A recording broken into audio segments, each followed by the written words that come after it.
આ રાજકોટ ગ્રામ્ય જિલ્લાના આટકોટ પોલીસ સ્ટેશન વિસ્તારમાં 8 તારીખે એક પોક્સોનો અને રેપનો બનાવ બન્યો હતો, જેમાં ભોગ બનનાર બાળકી 7 વર્ષની હતી અને આ દુષ્કર્મ દરમિયાન આરોપીએ બાળકીના ગુપ્તાંગોમાં સળિયો નાખ્યો હતો અને 4-5 દિવસની સારવાર પછી બાળકી મેન્ટલી અને ફિઝિકલી હોશમાં આવી હતી. રાજકોટ સિવિલ હોસ્પિટલમાં એની સારવાર ચાલુ હતી. આ કેસમાં ગુજરાત રાજ્યના માનનીય મુખ્યમંત્રી શ્રી, માનનીય નાયબ મુખ્યમંત્રી શ્રીના માર્ગદર્શન હેઠળ માનનીય ડીજીપી શ્રી અને રાજકોટ રેન્જના વડા શ્રી અશોકકુમાર સાહેબના નિર્દેશ અનુસાર આ કેસની તપાસ એએસપી સુશ્રી સિમરન ભારદ્વાજને આપવામાં આવી અને તમામ ફોરેન્સિક પુરાવા, તમામ ટેકનિકલ પુરાવા, તમામ મેડિકલના પુરાવા, તમામ સાહેદોના સ્ટેટમેન્ટ લેવાના, ઓળખ પરેડ કરાવવાના, 183ના સ્ટેટમેન્ટ કરાવવાના તમામ કાર્યવાહી કરી 19 તારીખે 12 દિવસમાં નામદાર કોર્ટમાં ચાર્જશીટ રજૂ કરવામાં આવી. ચાર્જશીટ રજૂ કર્યા પછી નામદાર કોર્ટને સરકાર તરફે ડીજીપી શ્રીના મારફતે અને ભોગ બનનાર દીકરીના પરિવાર તરફે રિક્વેસ્ટ કરવામાં આવી કે આ કેસમાં સુનવાઈ ઝડપથી પૂરી થાય અને ઝડપથી ચુકાદો આવે તાકી આ આરોપીને સખ્તથી સખ્ત સજા મળે. અમારી રિક્વેસ્ટના ધ્યાનમાં રાખીને, ભોગ બનનાર પરિવારની રિક્વેસ્ટના ધ્યાનમાં રાખીને કોર્ટે ડે ટુ ડે આ કેસને ચલાવવાનો હુકમ કર્યો અને આપણા રાજકોટના ડીજીપી શ્રી વોરા સાહેબ અને એની મદદમાં શ્રી પ્રશાંત પટેલ એપીપી, એસકે વોરા સાહેબ અને પ્રશાંત પટેલ સાહેબ એ બંને જેટલા પુરાવા ચાર્જશીટમાં સબમિટ કર્યા હતા અને કોર્ટ સમક્ષ પ્રોપર તરીકાથી રજૂ કર્યા. તમામ મેડિકલ પુરાવાની, ફોરેન્સિક પુરાવાની વ્યવસ્થિત ચકાસણી કરી. કોર્ટ સામે જેટલા આમાં સાહેદ હતા આના ક્રોસ ક્વેશ્ચન્સ, આની જુબાની સબમિટ કરાવવાનો તમામ કામ ફિક્સ સમયમાં કમ્પ્લીટ કર્યો અને તમામ પુરાવાના ધ્યાનમાં રાખીને આ દરમિયાન કોર્ટમાં ભોગ બનનાર બાળકીનો અને જો બીજા બાળક ભોગ બનનાર બાળકી સાથે રમતા હતા એનો પણ કોર્ટમાં સ્ટેટમેન્ટ લેવામાં આવ્યો અને આ બાળકી જો 1 મહિના પહેલાં અત્યાચારથી ગુજરી હતી, આ બહુ સારી રીતે કોર્ટમાં જુબાની આપી અને આ તમામ જુબાનીઓને પ્રોપર તરીકાથી ડીજીપી શ્રી કોર્ટમાં રજૂ કરી અને 12 તારીખે કોર્ટે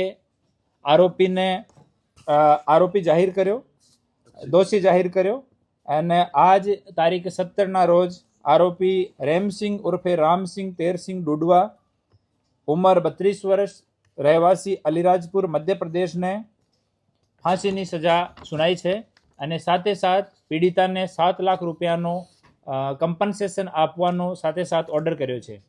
આ કેસમાં ઇનિશિયલી જ્યારે એફઆઈઆર રજીસ્ટર થઈ ત્યારે ગુનો પણ અનડિટેક્ટ હતો અને ભોગ બનનાર દીકરીની હાલત સ્ટેટમેન્ટ આપવા માટે સારી નહોતી અને ત્યાં કોઈ બીજો નજરે જોનાર સાહેદ પણ નહોતો. તમામ ફોરેન્સિક પુરાવા સ્થળથી અમને અમુક ફોરેન્સિક પુરાવા મળ્યા. જો વેપન તરીકે જો સળિયો યુઝ કર્યો હતો, સળિયો મળ્યો અને સ્થળથી અમને બાયોલોજિકલ ફોરેન્સિક પુરાવા મળ્યા. આ તમામની વ્યવસ્થિત ચકાસણી સુશ્રી સિમરન ભારદ્વાજ એએસપીના નેતૃત્વમાં આ ટીમ ટૂંક સમયમાં કરી અને પછી આ પુરાવાને સારી રીતે કોર્ટ સમક્ષ રજૂ કરીને આજે 41 ડેઝમાં એફઆઈઆરથી ટોટલ 41 ડેઝમાં આજ અમને આરોપીને ફાંસીની સજા મળી છે. આમાં જિલ્લા પ્રશાસનના તમામ અંગો તરફથી મેડિકલ હોય કે એક્ઝિક્યુટિવ મેજિસ્ટ્રેટ હોય, એફએસએલ હોય, આ તમામે અમે પ્રાયોરિટી માટે રિક્વેસ્ટ કરી હતી અને તમામ જો વિભાગો છે એ પણ આમાં બહુ સકારાત્મક સહયોગ આપ્યો હતો. આરોપી જ્યારે અમે ડિસ્કવરી પંચનામો કરતા હતા ત્યારે આ જો સળિયો રિકવર કર્યા પછી આરોપીએ પોલીસ ઉપર હુમલો કરીને ત્યાંથી ભાગવાનો પ્રયાસ કર્યો અને આ હુમલાથી બચવા માટે પોલીસ આત્મરક્ષામાં આરોપી ઉપર ફાયરિંગ કરી. આમાં બીએનએસની કલમ 109 મુજબ આટકોટ પોલીસ સ્ટેશનમાં ગુનો દાખલ છે, જેની તપાસ ડીવાયએસપી શ્રી ગોંડલ કરી રહ્યા છીએ. આ કેસમાં આરોપીની અટક થઈ ગઈ છે અને હાલ આમાં ચાર્જશીટ કરવાની બાકી છે. મુખ્ય જો પુરાવા હતા એમાં બાળકીનો BNSS 183નો સ્ટેટમેન્ટ, બાળકીની જો સાથે બાળક રમતા હતા એનો BNS 183નો સ્ટેટમેન્ટ, પછી બાળકીનો ડીજીપી શ્રી અને મહિલા જો આપણા ચાઇલ્ડ વેલફેર અધિકારી છે એની હાજરીમાં કોર્ટમાં આ સ્ટેટમેન્ટ થયો.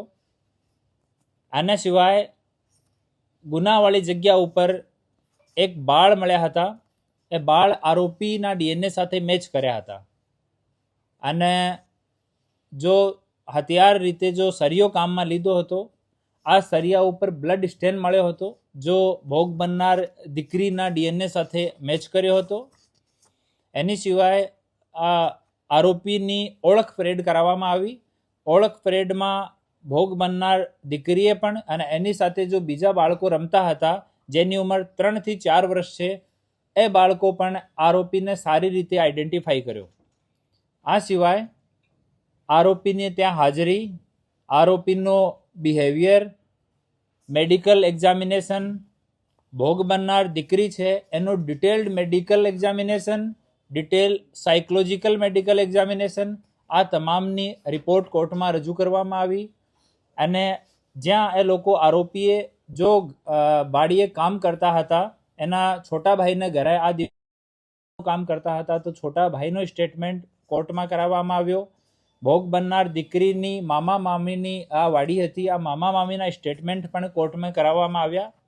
આ તમામ વસ્તુઓને ધ્યાનમાં લઈને નામદાર કોર્ટે ચુકાદો આપ્યો છે. હાલમાં દીકરીની સ્થિતિ સારી છે અને અમારા ASP સુશ્રી સિમરન ભારદ્વાજ અને અમારા બીજા જો મહિલા પોલીસ અધિકારી છે એ જિલ્લાના જો ચાઇલ્ડ વેલફેર અધિકારી છે એની સાથે મળીને દીકરીનો આપણા સિવિલ હોસ્પિટલમાં, આપણા એમ્સ હોસ્પિટલમાં અને બીજા પ્રાઇવેટ જો સાયકેટ્રિક હોતા હોય છે, મનોવૈજ્ઞાનિક હોતા હોય છે, એનાથી આની કન્ટિન્યુ કાઉન્સેલિંગ હાલ પણ ચાલુ છે. અને અમે લોકો રેગ્યુલર પરિવાર સાથે અને દીકરી સાથે સંપર્કમાં છીએ. આ આરોપીએ પોતાના સ્ટેટમેન્ટમાં જણાવ્યો હતો કે એક વખત પહેલાં બી એવો આ દીકરી સાથે કરવાનો પ્રયત્ન કર્યો હતો અને ત્યારે બીજા બાળકો પણ સાથે રમતા હતા અને બાળકો હોબાળો કર્યો ત્યારે આરોપી ત્યાંથી જતો રહેલ. અને ડિટેલમાં પૂછતાછમાં આરોપી જણાવેલ કે આ દિવસથી હું જોતો હતો કે ક્યારે મને આ દીકરી એકલી મળે અને હું એવો કૃત્ય કરું.